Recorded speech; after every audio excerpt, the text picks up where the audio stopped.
Hi guys! Magandang araw sa ating lahat. Ito pong Gamidigs Vlog. Nagbibigay tips at gumagawa ng mga video tungkol sa pagre-repack ng mga gamikindi, manipis crackers, sampalok, dili sweet beans, at iba pang mga kutkutin. Guys, shoutout sa lahat ng mga subscribers at lahat ng mga viewers ng Gamidigs Vlog. Thank you guys! Ngayon guys, kahapon nasa Santo Cristo Street Divisoria tayo guys. Namili tayo ng mga paninda. Kahapon guys, itong mga nakikita ninyong mga pwesto, tanggal yan kahapon guys, tatanggalin kasi ngayong araw, ah, June 29, 2025, lilinisin ang buong Santo Cristo Street guys. Or di ko lang alam kung buong Divisoria guys magkasabay-sabay na tanggalin yung mga bangketa or yung mga vendors. Yan guys, yung nga nakikita natin guys, ngayong araw malinis yan. Wala nang mga pwesto ngayon sa Divisoria or sa Santo Cristo Street guys. Yan, kasi kahapon pa lang namimili tayo, marami ng mga pwesto diyan ang nagtanggal ng kanilang mga pwesto. O kanya-kanya silang tanggal ang bawat nakapwesto diyan. Sila na mismo ang kusang nagtatanggal ng kanilang mga pwesto. Yang mga nakatayong mga tent. O, kahapon na June 28, 2025, um, parang maano na sa Divisoria guys. Maraming taong namimili. Siguro yung iba alam nilang ngayong araw ay wala ng mga pwesto diyan. Kaya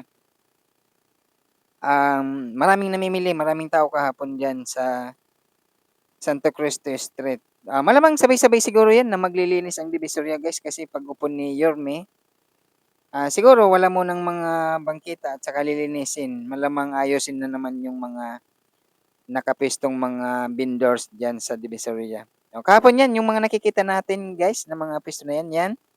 Ngayong araw, Linggo, June 29, 2025, wala 'yan. Wala na 'yan ngayon.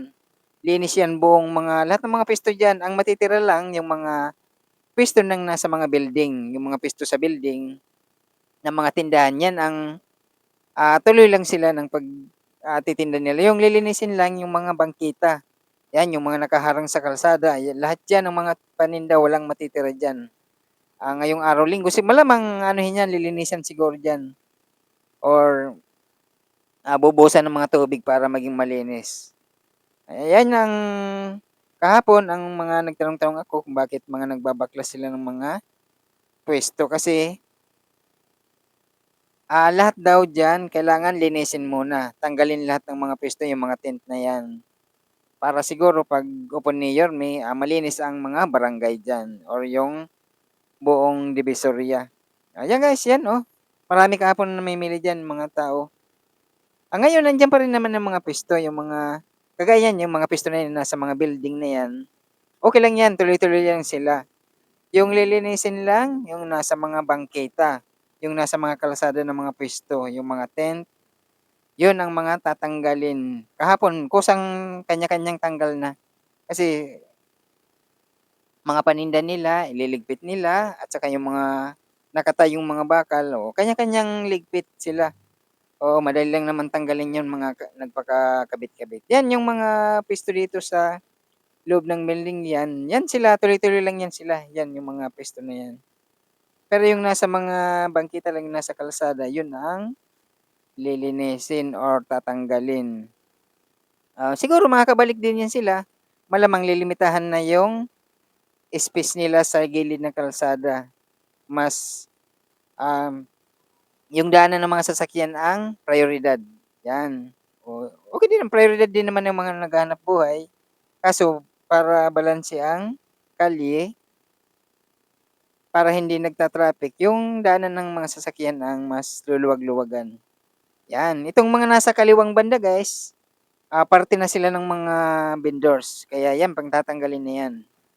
Siguro yung nasa kanan, kasi mga pisto na ng building yan, yan ang tuloy-tuloy lang na magtitinda. Yan. Kaya yung iba siguro magtataka pag napunta ngayong araw, Linggo dyan sa Santo Cristo.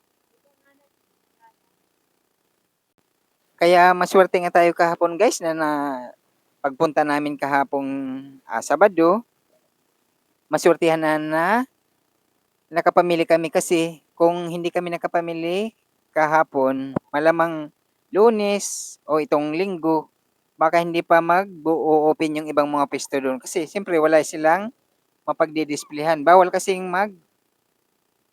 tinda muna yung mga bangketa doon.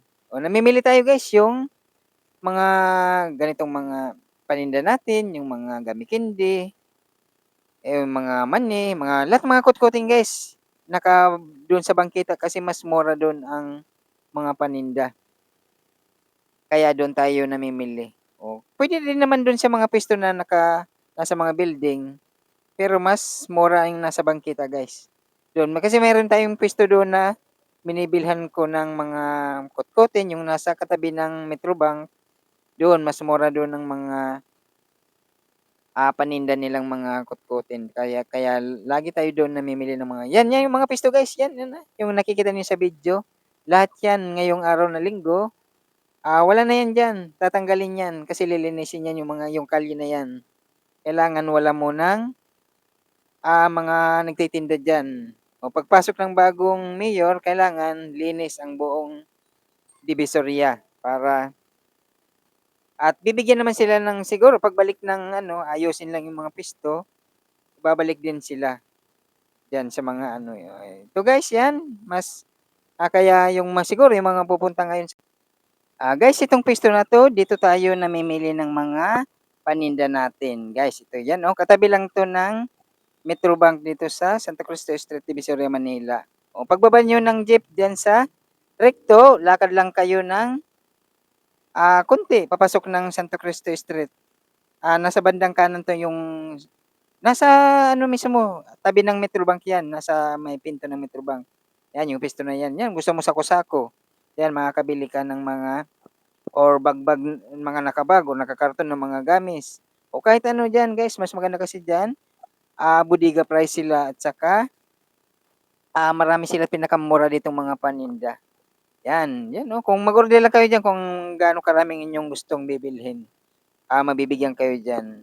Guys, nagpapasalamat ang Gabindis Vlog sa lahat ng mga subscribers at lahat ng mga nanonood sa mga video ng Gabindis Vlog. Thank you guys. Kung magustuhan niyo mga ganitong klaseng video, please like, share, and subscribe at gawin niyo rin para lahat tayo ay kumita.